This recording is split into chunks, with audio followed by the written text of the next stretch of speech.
Coming up next on Good Morning El Paso, residents in Tornillo are eagerly waiting for their faucets to come back on again. Crews have been working all night long to restore water service.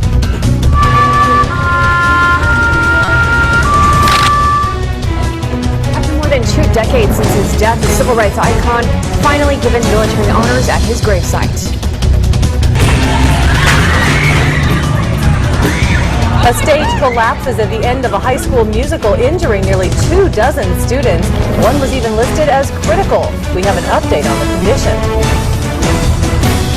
Live, where news comes first. From the Mesilla Valley and Las Cruces to El Paso and the borderland. This is ABC7's Good Morning El Paso. Well, good morning. At 6 o'clock, it's a wet morning out there in the borderland. But will the rain continue or will it move on out? A very good morning to you, El Paso, Las Cruces, and Juarez. I'm Stephanie Valle. And I'm Floren. Good morning, everyone. Let's talk to Crystal about that. Is the rain going to stick around? Because we had some nice little showers this morning. We sure did. Yeah, absolutely. The rain's still moving through this morning, as we just saw on our clouds and radar map. The thing is, it's looking like it's actually moving out for good, at least for today. Then we're looking at more chances of rain into your weekend. Here's a zoom in to where the rain has moved through this morning in El Paso and Doña Ana County. Still some scattered, very spotty rain showers. Now tracking into the lower valley and far east parts of town, but Otero County is getting the more bulk rain this morning as it continues to path along to the northeast. As for your temperatures out there this morning, some of our WeatherNet sites, we're tracking a temperature of 51 Dr. Nato Middle School and 53 here at the KVIA studios. Also into the 50s, Loma Terrace Elementary School, and 54 at Mountain View High School. So with 50s this morning, what are we looking at later today thanks to some of that rain-cooled air? We'll talk about forecast temps, but also wind gusts, a big issue in the days to come. All that info coming up. Thanks, Crystal. Developing right now, residents in Tornillo have running water again. This is brand new into our newsroom. County Commissioner Vince Perez, who represents Tornillo, says the new water pump was finally installed and the water is back on now. Crews worked through the night getting the water tanks filled back up. And while this is certainly good news for residents there who have been suffering without water, authorities with the Tornillo Water Improvement District are asking all of them to boil water until further notice. We have an update on Wednesday's tanker crash near the Guadalupe Mountains National Park. The El Paso truck driver who crashed that gasoline tanker has died. Last night, we spoke with the sister of Alberto Arzate Jr. She confirmed the news. She also told us Arzate had just gotten married in February. Investigators say he was driving his tanker too quickly and misjudged a turn near the Guadalupe Mountains National Park. Arzate was taken to a Lubbock hospital with burns on 90% of his body. He was 33 years old. And we also know the name of the driver killed in a crash yesterday in central El Paso, the one that happened on Gateway South just past Fred Wilson.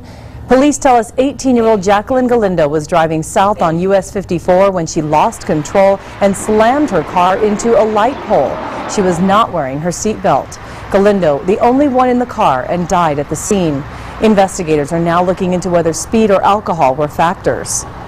And 5 teenagers are in the hospital this morning after the car they were riding in went off an embankment on the west side. This happened around 8 o'clock last night at Castellano and Everest.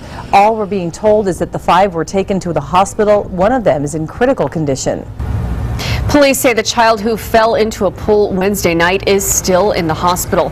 This happened on the 10,400 block of Byway in East El Paso.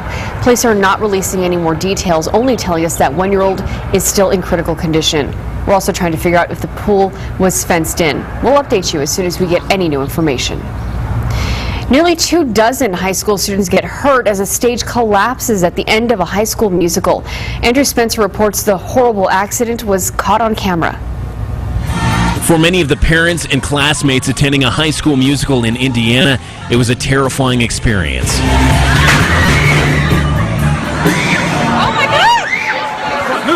It was the finale, everybody was singing, it was the last song, and then you just hear this huge bang, and then all the students disappear. It just collapsed underneath.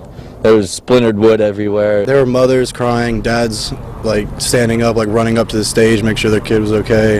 It was, man. The performance at Indiana's Westfield High School involved about 75 students. As a large group of them danced at the end of the show, part of the stage gave way, injuring nearly 2 dozen of them. It was over the pit, so it was all empty under there. There was about an 8-foot drop. I saw my friend like Omar up there, and he was right in front, and I just saw him go down, and just the look on his face was just sheer terror. First responders took one of the students to the hospital in critical condition, but police say that student is going to be fine. We'll be investigating right away to look at the cause of what happened here and certainly take every precaution to see that doesn't happen again. School officials plan to continue holding class today, saying guidance counselors would be on hand to help any of the students that needed it. I'm Andrew Spencer reporting. We're getting closer to Election Day here in the Sun City. Voters could decide on what firefighters in the city haven't been able to do, coming to an agreement on pay and benefits for the El Paso Fire Department. ABC 7's Denise Olivas is live right now with more on this story. Good morning, Hillary. Early voting is underway right now, and the city says taxpayers can't afford what firefighters are asking for. The fire union says the firefighters have sacrificed for the city, and what they're asking for is fair. So let's take a look at what's on the ballot. If you vote for the fire union's ballot proposal, it would cost the owner of the city's average $124,000 home more than $57 over the next 3 years. The city proposal would have less than a $5 impact, but the city's latest compromise offer would have more than a $30 impact.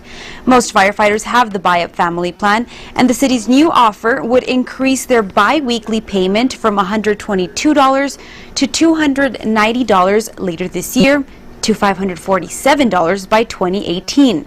The city is also offering a wellness plan that could trim up to $150 a month from that cost. And at yesterday's Fill the Boot campaign kickoff event, City Rep Emma Acosta weighed in on why voters should be informed before they go to the polls. A sample ballot shows that instead of charts to illustrate the issue that was agreed on is not on the ballot. Instead, voters will see long, wordy questions. But I encourage you to go and see how much it's going to affect you on your tax bill. If you're supporting the firefighters, how much it's going to cost you if you support the city's referendum, the city's portion of it. It's united our membership in great numbers to get out and talk to the community and get the community's feedback on how strongly they do support their El Paso firefighters and what we do for the community and the public as a whole. A younger adds that he feels that the community will vote in support of the firefighters. Again, early voting is underway. Hillary, back to you. All right, thanks, Denise. Civil rights activist Cesar Chavez received final military honors more than 2 decades after his death.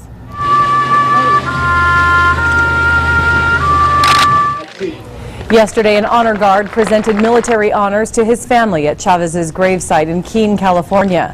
He served 2 years in the Navy in the 1940s and went on to become a legendary farm labor organizer and activist. His family chose Thursday for the ceremony because it was the anniversary of his death, April 23, 1993. Active duty and reserve sailors served on the honor detail, presenting American flags to his family as part of that ceremony. It is 6:08 and we're taking a live look at traffic courtesy of our TxDOT traffic cameras at I-10 in Sunland Park in West El Paso. You can see that traffic is moving along pretty smoothly. Looks like the roads are a little wet there on the shoulder, but otherwise no problems. Looking nice out there, I-10 in Sunland Park. All right, well, we have much more to come here on Good Morning El Paso today. We hope you'll stick around. At the changing seasons comes a change in the menu. We'll see how one restaurant is adapting.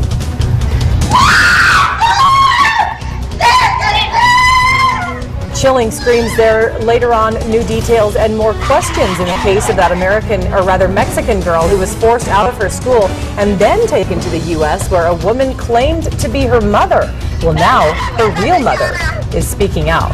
But for a storm track weather, meteorologist Crystal Clay has your complete forecast. And scattered showers continue to fall over the region this morning, but will they last into the later part of your day? We've got the answer after your break. Thanks, Crystal. This is ABC 7, where news comes first.